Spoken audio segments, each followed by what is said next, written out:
Writing description of people for a blog. Блог үшін адамдарға сипаттама. Тақырып.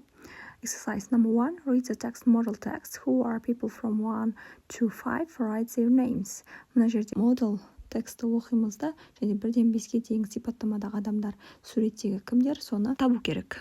Here is a photo of some people at my sister's birthday party. Бұл жерде әкем туған күндегі адамдардың суреті. The two women at the back are my mom and my aunt. Арттағы екі әйел, біреуі анам, екіншісі тәтем. My aunt is on the right. Менің тәтем оң жақта тұрғаны. Ол серьезная, бірақ өте жақсы. My mom's got fair hair and she's very friendly. Менің анамның шашы ақшыл түсті. Және де ол өте досшыл адам. My grandmother is on the left with the football. Менің әжем сол жақта тұр, яғни футбол добымен бірге. She's very nice. Ол өте жақсы. The other people are my uncle, my little cousin Alex, and my sister Becky. Becky's got a new bicycle. Басқа адамдар, олар менің көкем, және менің кішкентай кузинам Алекс, және де менің кішкентай сестрам Becky. Беккидің жаңа велосипеді бар. She always wears pink or yellow. They are her favorite colors. Ол әр қашанда қызғылт және сары киеді.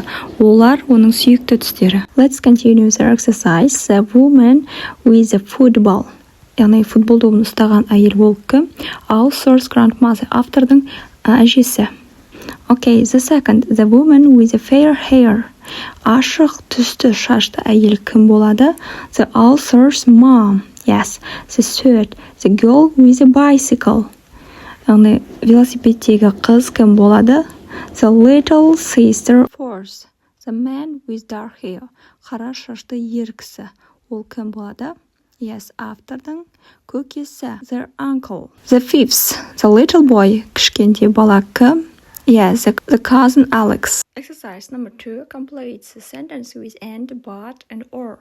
Then look at the model text and check when is there a comma. Бұл жерде бос орындарға and, but, orны қолдануымыз керек. And және деген мағынада but.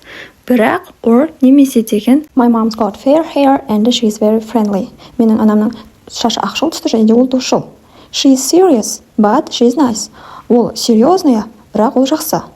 She always wears pink or yellow. Ол үнемі қызғылт және сары киеді. Exercise number 3. He is tall and he's got dark hair. Ол ұзын және оның шашының түсі қара. My cousin is quiet, but she is friendly. Менің кузинам өте тыныш, тұйық, бірақ ол досшыл. Is your brother older or younger than you? Сенің бауырың өзінен үлкенірек пе әлде жасырақ па? I have got a bicycle, but I haven't got a motorbike. Менде велосипед бар, бірақ менде мотоцикл жоқ.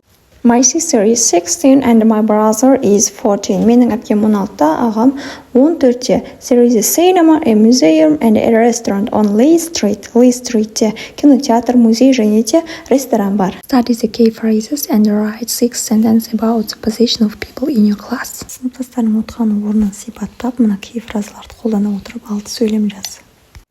Осы мысалға қарап, өз сыныптастарың отырған орнын жазсаңдар болады. 5. Activate. Follow the steps in the writing guide. Жазылған гайдқа қарап, қадам-қадаммен жұмыс жасау керек болады. Мына суретке қарап, сенің отбасың ба әлде достарың ба? Сипаттама, сұрақ беріледі, 4 сұрақ беріледі, сол 4 сұрақ бойынша introduction, таныстыру, адамдардың алдындағы, арттағы адамдар таныстыру, and, but, or деген сөздерді қолданылды ма? Солай жазып шығамыз. Мысал ретінде жазып қойдым, ал өздерің қалағандай аттарын өзгертіп жаза берсеңдер болады. Видео сізге пайдалы болса, тіркеліп лайк басуды ұмытпаңыз.